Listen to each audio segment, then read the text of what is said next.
The revolution is here. A movement of people free to live, work, and choose. We won't tell you what to think. We just demand that you think for yourself. This is Kibbe on Liberty. Lily, good to see you again. Well, good to be here. This is a very cool place here. So you're going to do Tim Pool tonight, and you've done his show before, right? Yes, I have done his show twice, and I have lots of supporters from his subscribers. And I even inspire some young people who are Democrats right now are going to vote for me in New Hampshire. I think that's just awesome because I really love young people. That's my whole point of message is, you know. And you're going to wear like a black beanie tonight on the show. Oh, I don't know about that. I'm running for office. So we were talking before about, and you just referred to how much time you spend speaking to young people, particularly high school students, about your personal experience surviving Mao's Cultural Revolution in China. Tell me more about that, and why do you spend so much time doing that? Well, after I woke up in this country, which is 20 years later since I come to United States, I see the bad trend that's happening in the country. And our young people want to have more socialist policies, want to rely on government for lots of free stuff, and even worship communist leaders. That really scares me. So I said, well, young people don't know the horror of communism. So I knock on the door, so it's like, can I go educate young people? And then I approached to a victim of a Communism Memorial Foundation. They become my sponsor. So I'm on their speakers bureau for past 5 years to go to colleges and high school, even middle schools to tell my stories. And the kids responded so, positive. Then every time after I finished, they want to ask me questions. They want to take pictures with me. And they feel so lucky to be born American here. They say, I don't take my freedom for granted. So I guess I have not done enough because look at the country today. In my eyes, the United States has been in crisis, and the worst I have never seen since I come here. Yeah. I mean, do you ever get the standard response was, well, Mao was an authoritarian, that wasn't real communism? Mm-hmm. How many people they are willing to say to die? 100 million people died under communism in past 100 years. So how much more experiment do they want? Yeah. Maybe they should experiment on themselves by moving to those countries. The problem that the death toll of communism is such a big number. I think people have a hard time even comprehending what it means. So when you tell a personal story, I think that's the only way to connect with young people, because the numbers and the statistics and even like the horrific stories you will hear about the brutality of how Mao treated people, it's almost unbelievable unless you can say, I was there, I saw it. Our kids don't know. When I mentioned the numbers, their eyes were huge. 100 million people died. Estimated 40 million Chinese just starved to death under Mao. And another 20 million people died, murdered during his Cultural Revolution. Our young people did not know until I go to their school and tell them face to face. And some teachers even don't know. Make me wonder, how are they training our teachers in the teachers' colleges? Because they probably spend 30 minutes on China, and then they don't know those horrible stories. We don't even have a very good movie or museum about the Cultural Revolution. People know a lot more about Nazis from our kids' perspective. They know how bad the Nazis are. But when I say, do you know more people died under communism in China than under Nazis? They were just shocked. Yeah. The Chinese government did a tremendous job sort of hijacking like the New York Times and other places that just refused to tell that story until about Tiananmen Square. Some of that started leaking out. And so the history is actually new, right, for non-Chinese. Is that right? Well, that of course, Tiananmen Square tank man on CNN, and I think exposed the lots of true colors of Communist Party. And when Deng Xiaoping became new leader, when Mao died, 1976, I was 12 years old. China's economy was about total collapse. So Deng Xiaoping started the economic reform. That's how China's got richer, and just by practice a little bit free market capitalism, decentralization of the Beijing control. And so lots of young people, and even include this country, they don't know the history. And they say China got richer, they buy lots of products from China, they have even from lots of business investors, they have this idealistic I call that kind of like delusion about China, maybe because of they tasted the prosperity of a little bit free market, they will become a democratic country. But China did not become democratic country. They got worse under the new madman I call Chairman Xi, right? It's not elected. I don't even want to call him President Xi. And he wants to take China back to kind of like a Mao's time where party has total control, and he's put a tremendous pressure on private industries, private business owners, including billionaires like Jack Ma, dare to criticize Communist Party regulators, and then you retire from your own company. It's people don't understand the economic development under totally unreliable dictatorship. It's not sustainable. Yeah. And you got to have some kind of political system too. I think economic freedom and political freedom should go together, because how do you feel if you're a billionaire in China, you have all that money, but you cannot allowed to criticize government? So Xi has said about Tiananmen Square, and this I think is part of understanding his sort of brutal technocratic authoritarianism. It's not really like the old communism. It's slightly different. More like a fascism. Yeah, it's more like just fascism, but the similarity is the same. And he said this about Tiananmen Square, that the brutal slaughter of all those students was necessary for the health of the collective, the nation, right? Yes. And that's I think about that in the context. We were talking about Shanghai, which has now been locked down for months. I think several months. And the brutality with which the Chinese government is pursuing a zero COVID policy, it's all about their reputation, because lockdowns were the Chinese model. They originated in China, and way too many Western countries embraced them, including the United States. But now the credibility of that entire approach is, well, I think it's shot, but they apparently think that if they can lock down and eliminate the virus, no matter the human cost. That seems to me what's going on. Like, he's willing to starve the people of Shanghai. Is that too strong? I'm not surprised anything they do, because the true nature of dictators and communist-like and fascist leaders, they all like that. They do not value human life. They do not respect any human dignity. I went to college in Shanghai, worked there for 3 years. I was in Shanghai for 7 years. It breaks my heart to watch every night what my friends are posting on WeChat. I couldn't say anything, but I watch their videos, they're posting, and they have money. They cannot buy food. How can you rely on government for delivering food to 26 million people? Yeah. And so there's some people are, starving to death, especially if you don't have a legal residence permit in Shanghai to live there. You don't get delivered food.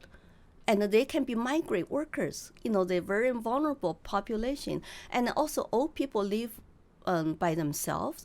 If they need a medicine, you need to access hospital care. The hospitals are not opening to receive people, who need emergency care. And you have to get tested before you go to the ICU. But sometimes people just dying waiting. Because it takes 4 hours to have a test results back. It's not based on science. So it's like a paranoia. Xi wants to show the world his iron fist works. He promised the world we're going to have zero COVID. How could you have a zero COVID, declare war on a virus? or you might change it to something else. But he wants to show the world his approach works, and he doesn't care about human life. Actually, in fact, 45 cities today, not just Shanghai, 45 cities, about 380 million people are under lockdown. Yeah. And you don't hear about them. Yeah. I have been calling out the free world to say we need to come out to condemn CCP's brutality and inhuman lockdown against their own people. We condemn all dictators, right? Why can't we condemn, CCP right now? So we're what you're saying is we're seeing the violence and brutality in Shanghai because it's the wealthiest city in China, but it's happening all over the place in China. Yes, it's like 1/4 of China population. It's nuts. It's madness. You have a few cases in your city, then they're going to shut down a whole bunch of people. And they take you out of your homes to go to quarantine camps, include college students who have no symptoms. And then there's, of course, when you give government so much more power, then they can do lots of abuses, right? Yeah. Like I read this girl living alone was, raped and then killed by the white guard. The people who dress up in all white now, like police or whatever government, people. And they do lots of crimes. And nobody cannot even report them. It's lots of stuff gets censored. I saw lots of videos. I want to go there, click on and watch it. Said, this, violates our regulation. So I cannot even see it. I don't know how many people died under this lockdown. So you called it the White Guard, and that's a reference to the Red Guard from the Cultural Revolution, and it was the students. Yeah, younger people who believe in regime. Another thing is similar to Mao's Cultural Revolution, that she is passing out little red books of his. Instead of Mao's little red books, he's passing out his Chairman Xi's thoughts for people to study all over China. Hey, what do you do when you get locked down? Study Xi's thoughts. Yeah. And everywhere, people are studying. And so you can get a better social credit score and get a promotion. And people, my friends, some of them, they're my generation, they know, wow, cultural revolution is happening in China again, 2.0. Yeah. History repeating itself because we just have let them to control all the narratives, all the press, all the social media, and condition all the younger generation who even don't know Tiananmen Square massacre happened, and they're supporting the regime because their life is pretty comfortable after economic reform. And this is a wake-up call for lots of Chinese, like it's like what's happening? Yeah. And people are committing suicide, especially young people. They don't get it. It's like, what is my meaning of my life? I cannot eat. I'm hungry, and I cannot go out get fresh air, and I'm socially isolated. No family support. This shows them jump out of buildings. Oh, Yeah.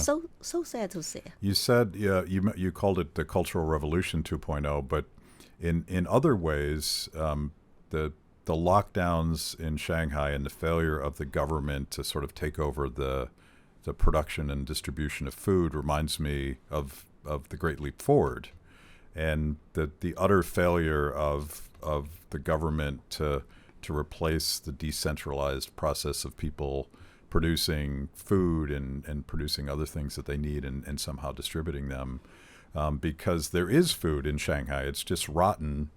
Yes, rotten. On the outskirts of the city. Distribution broke down, yes. Because they eliminated the distribution of people just solving problems, and now they want it centralized, presumably by the guys in the white hazmat suits.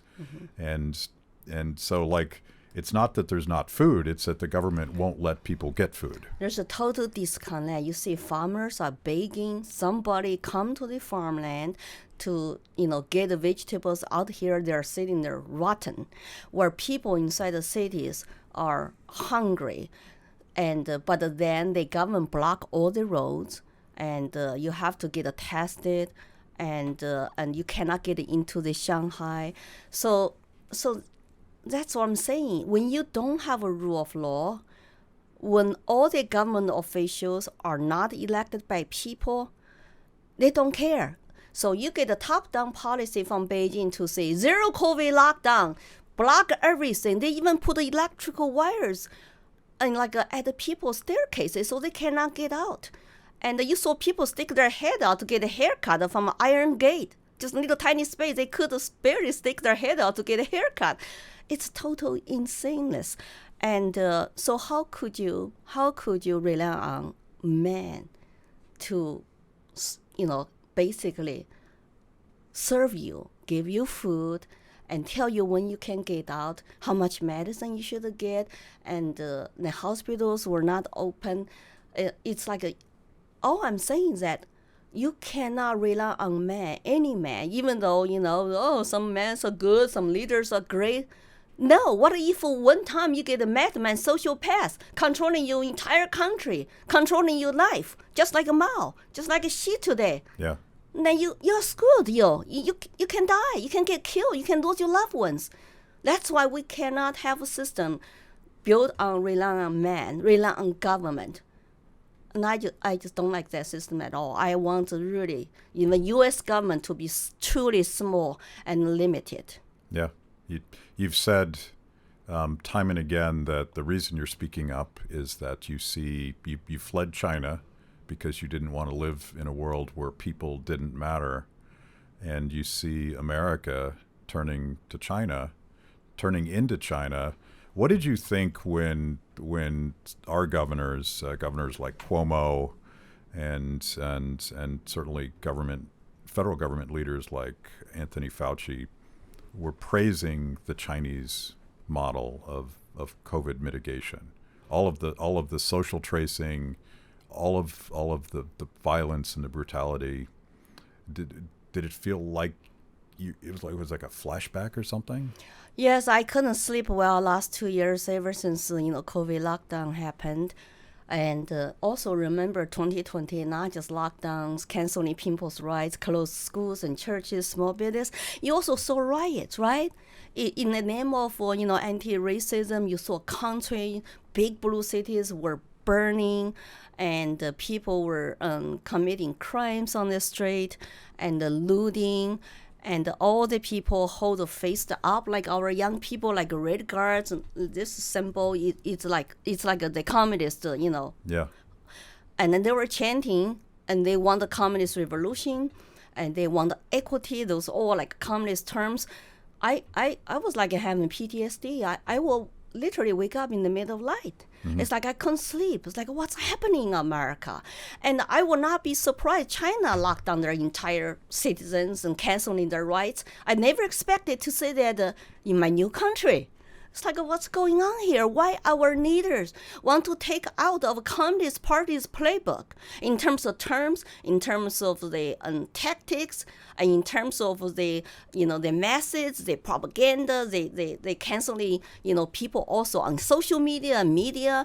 And media is one lopsided to all support this kind of draconian measure of lockdowns. Otherwise, if you don't want to comply, you are the enemy. You have blood on your hands. Yeah. If try not to wear a mask, try not to take vaccine, for your job, you get cancer, you lose your career. All this stuff is just like just make me terrified. It's like, what's going on? And I know this United States has been going down the path like that for a long time. That's why I was going around speaking, but it just got worse and worse. I feel like now I need to do more for my new country. And you talked about this last time we were together. Using critical race theory and intersectionality and dividing people based on their inherent differences, like where they're from, the color of their skin, their sexual preferences. That's right out of the Cultural Revolution playbook. Keep people divided and fighting with each other. Well, Karl Marx already has a series called Oppressor versus Oppressed, right? He was talking about economical class. And Mao used the same theory to do his Cultural Revolution to divide the people, 5 black classes under oppressors group and 5 red classes under oppressed groups. And now you see what's going on in this country. There are lots of subgroups under oppressor versus oppressed, but I think some of those people, communist-like people, they know the weak spot of American history is slavery. Even though we had a civil rights movement, America has come a long way, and we're trying to judge people based on their individual character, not based on their skin. But there are some people use this to divide the citizens, and I have seen so much, division in the past 2 years, and people fight each other, neighbors, and report on each other, families, and don't talk to each other anymore. It really reminds me under Cultural Revolution, where kids were turned over their parents, grandparents, to the Red Guards, and then their family die of torture. They live with that guilt all their lives, and then you see the country bloody, mobbing culture dominated the street. And no rule of law, people were afraid. And I was a red child, luckily, and my family, did not go through struggle sessions, get shots, but some of my friends did. And I just remember that. Think about my childhood memory started. So seeing a red guard in the military trucks with soldiers to stand behind some black class people and escort them to the public execution site to get shot. Yeah. That's my childhood memory. As a peak of Cultural Revolution, I was like 4 years old. That's all I remember. And the crazy red guards were saying red songs, and they truly feel like they were right. They were going to answer Mao's call to go eliminate your political enemies. It's all Chinese, so there's no race, right? But it's class struggle. It's all divided by, what kind of families you were born with. So you're guilty if you families own land and were capitalists and own factories and stuff like that. And so all the peasants, all the workers who supported Mao's communism, but they did not end well either. They were sent to countryside. Red Guards were sent to countryside for 10 years, like my uncle's generation. Red Guards, very sad. And also 40 million peasants who supported communism, supported Mao, and starving to death. Do our kids know the history? If they knew it, they better be careful what they're asking for today. Communist revolution, you'll be surrounded with bus, and I don't want to see history repeating itself. So you've been telling these stories for at least a decade. I think I met you maybe 2010, something like that. Yes, I've been consistent since I woke up in this country 2008. So I've been consistent. Yeah. And I've been more and more scared. Yeah. So you've always been a political activist, but you've decided to run for Congress. Why are you running for Congress?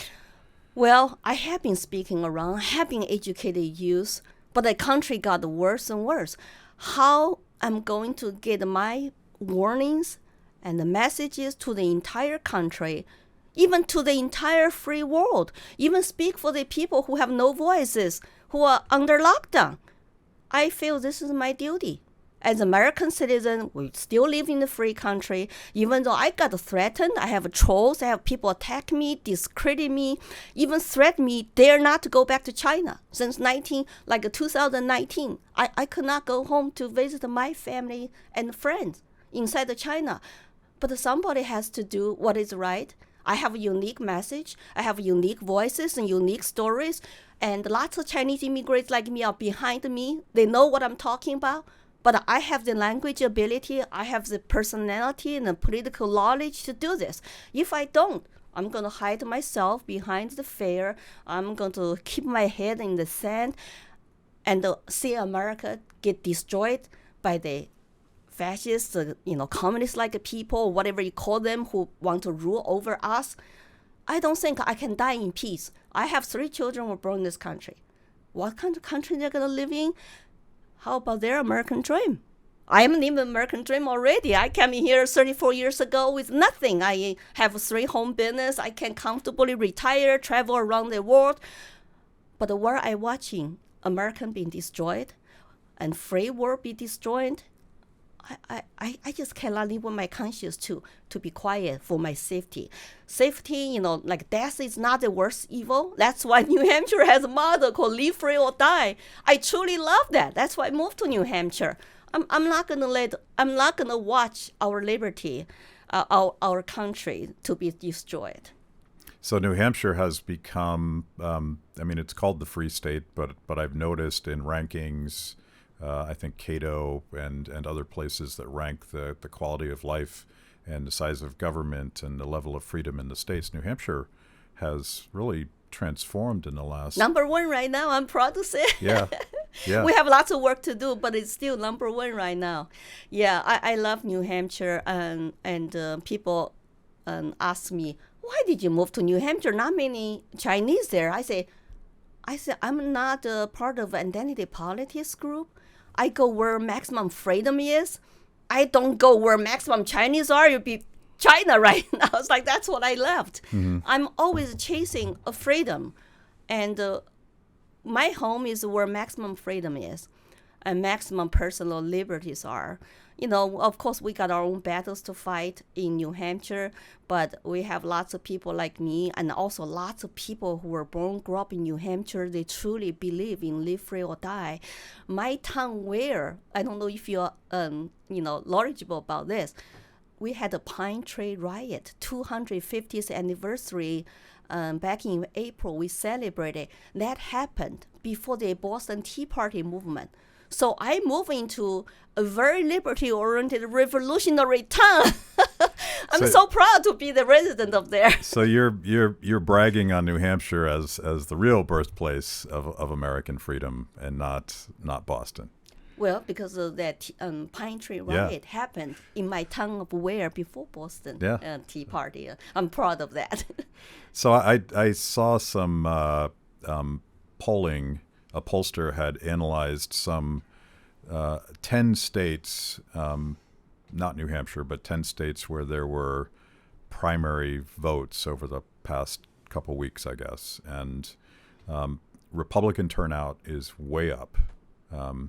In 9 out of these 10 states, the one place where more Democrats showed up compared to 2018 was Oregon. And maybe Oregon's just monolithic now in its democratic leanings.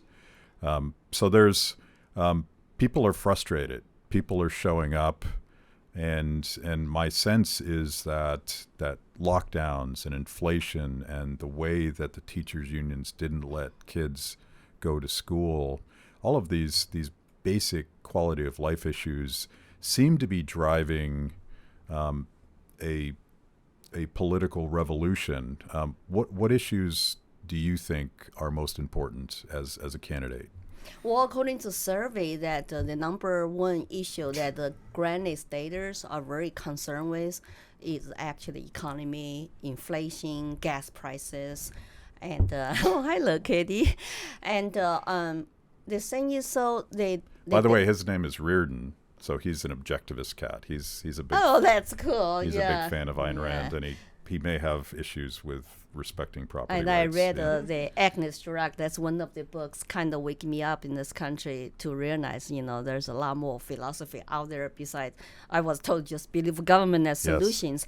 And I think moderate Democrats, independents, might tend to think about what's going on in this country, and they're kind of waking up because they're hurting. Think about inflation, gas prices, and all that. Who got hurt most is working families, and who have to pay bills, who have to drive to work. Yeah, it's a tax on working people. Yeah, inflation is just the tax increase without legislation. But the Democrat leadership, they have no solutions, and they're blaming on pandemic, war, and or even corporations. Like Biden said, they need to pay more taxes. Like, I don't know. Do you think our politicians are totally economically illiterate? They need to study economics 101, or they're just lying and trying to get their base supporters still support their just like insane policies. They're still trying to print more money. And I think it's both. I think there's obviously so much economic illiteracy in government, but these policies are self-serving because inflation, they've spent trillions of dollars, and I'm talking federal, trillions of dollars over the last 2 years that they didn't have. They couldn't borrow, so they just created it out of thin air. And that's not just a tax on working people. It's a wealth and power transfer back to insiders, including the political class. So, like, I might sound like Mao here, but the rich are getting richer, the laptop class and the political class, because the distribution of that money doesn't really go to people. It goes to people in power. At the same time, lots of those Democrats always say, oh, we need to tax big corporation, rich people. We are for the working class. No, you are not. Your policies are hurting the working poor and working families. And your policies, actually think about how many billions of dollars of that, like a COVID stimulus money were fraud. PPE, Right. Did you watch like a Bill Maher talk about $400 billion? And don't know where they went. Yeah. Went to the fraudulent places and people.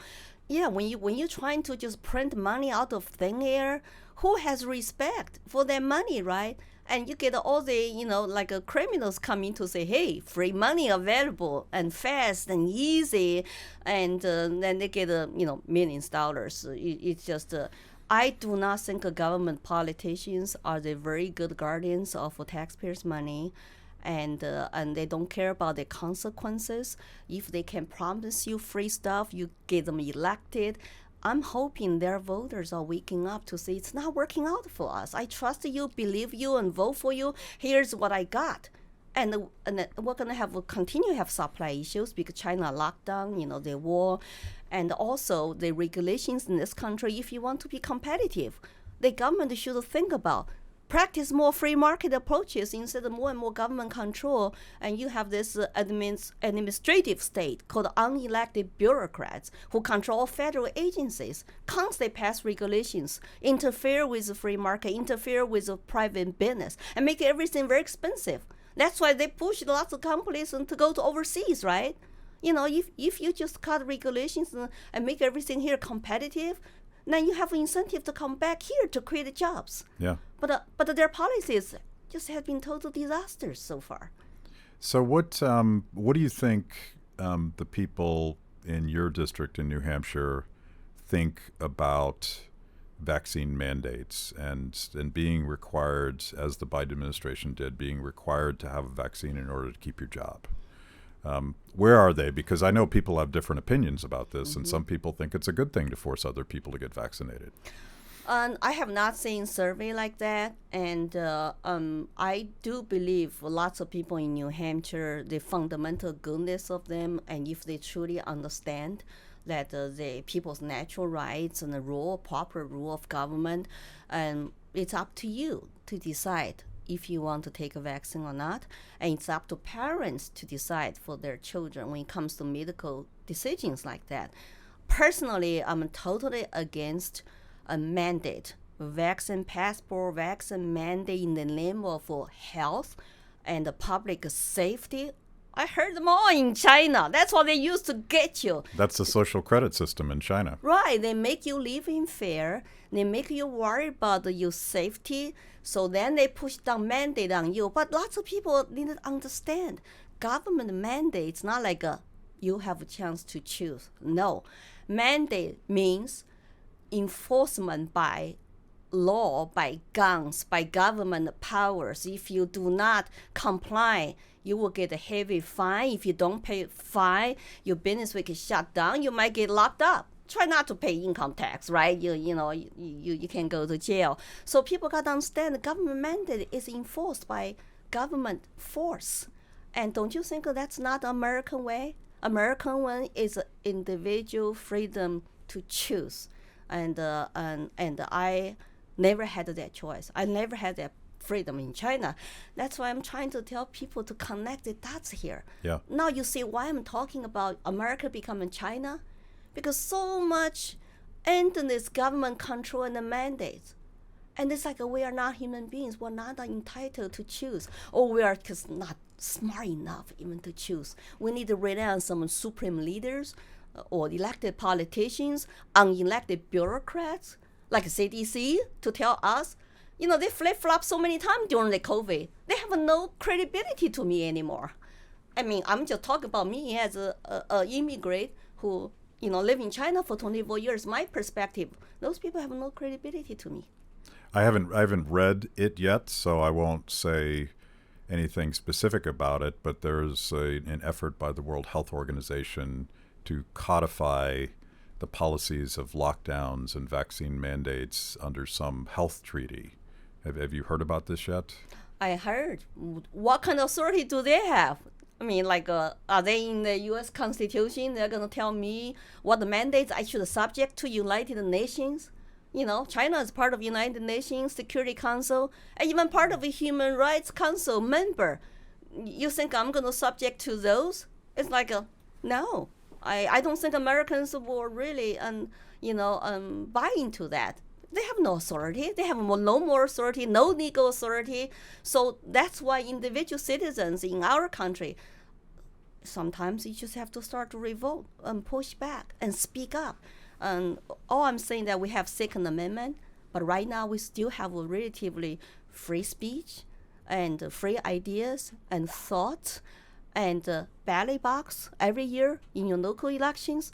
There are lots of other ways you can get involved and push back now, because I'm telling people, doesn't matter how afraid you are, how much you worry about your job, your career, your business, your children. If communists gain control, globalists gain control, they're talking about of us, you know what, you're going to lose everything anyway, very fast. Yeah. So it's better we just start to, push back now and fight for our children. You talk a lot also about the Constitution. You call yourself a constitutionalist. Why don't Americans know about the Constitution? I'm not sure young Americans are taught things about the Bill of Rights and these fundamental principles that make America special. Well, NEA wants to push critical race there in 14,000 school districts. Are they pushing to teach civics, Constitution, evils of communism? Not much. That's why our kids, you send your kids to college as a young man at 18, come home 22, look like Karl Marx. and so people start to ask questions what happened last 2 years when they realize teachers' unions and their policies actually are very cultural Marxist, and they do not think parents have rights to control kids' education, curriculum, and even decide on the mask mandate and vaccine mandate. In California, still pushing for vaccine mandate for the kids. They are the lowest risk group. And why are they still pushing for emergency authorization use of those vaccines? I just don't get it. What is the emergency now? We do have an emergency crisis situation in our southern border right now. And also supply chains, inflation. And I think that the parents are waking up. You say you are talking about red wave. People start to vote for Republican. I have seen some Democrats on Twitter saying, first time in my life, for the Virginia, governor, she said she voted Republican cross-board. She said Democrats will shut down my kids' schools for a year, did not get my single vote. Yeah. I even said, hey, welcome to Republican Party. And of course, we have two-party system, Republican parties, and, you have good people there, and then you have some rhinos there, they always get to me. And so it's really up to individual people to vote in the primary. So you vote for the people. Somebody like me who is not career politician, who is total outsider, who really wants to respect people's natural rights and pre-exist before any laws, before any government. And because I just tell people, I speak the truth, and I represent the people. I truly believe my job is to be servant of people, and I promise tell you the truth. And I will not sell out. And I'm somebody who's grateful living American dream. I don't need to go to Washington. I need this job, and I'm going to work with lobbyists on their bills. I just want to keep our country as a free country for my children. That's my intention. I have skin in the game. And I want to represent regular people because I feel connected with regular working class people because I was born into illiterate workers' family, and we were told to say thank you, Chairman Mao, thank you, party, to save China, or we were starving. So I don't buy that anymore. I think that you have to look at who really represents the common people and not special interests, not the super rich, and let the free market competition offer you best products and best services at the competitive prices, and you make the choice. I always respect people. Give the power back to the people to make choices at their individual level. It's the best way. Are there any elected officials today that you sort of identify with respect as being the right form of liberty Republican that you fashion yourself as? I always like Thomas Massey, Senator Rand Paul, and also Chip Roy. I mean, I will join Massey in the House because we both feel strongly that Department of Education is really doesn't need to exist. Reagan talked about getting rid of that a long time ago. It still exists.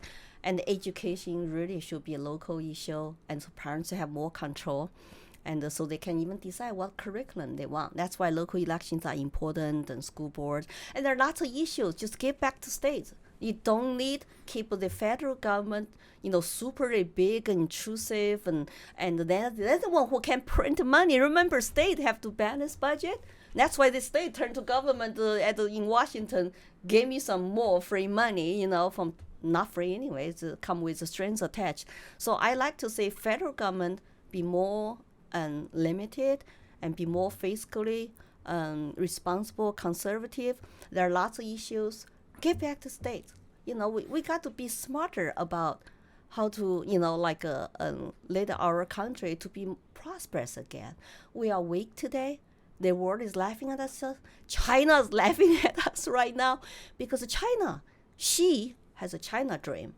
By 2049, he thinks China will be the number one dominance power in the world. I don't want subject to Communist Party rule, but they have some kind of policies to achieve that goal. And one of them, in a way, is the United States of America.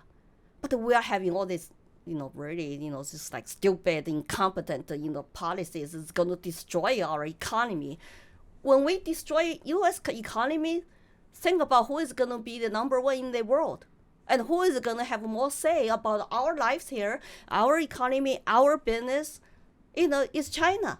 So how come they're talking about Russia every day? Russia is $1.2 trillion economy, and China is $18 trillion. I think Russia might be 1.8 trillion. But we're not talking about more important stuff going on today. Instead, we're focused on work, ESG, vaccine mandate, and pandemic is coming here again, and all the other issues that get people to fight each other and be divided. We need to understand what kind of life, what kind of country we're going to live under pretty soon. If we don't change the course, I hope people will turn out to vote and, vote for the people you trust, and don't just buy into the mainstream media rhetorics and the talking points, because I frankly don't trust lots of mainstream media either. So I hope people will get out of their box to look into alternative media, like your show is one of them, I will trust you to, tell the truth.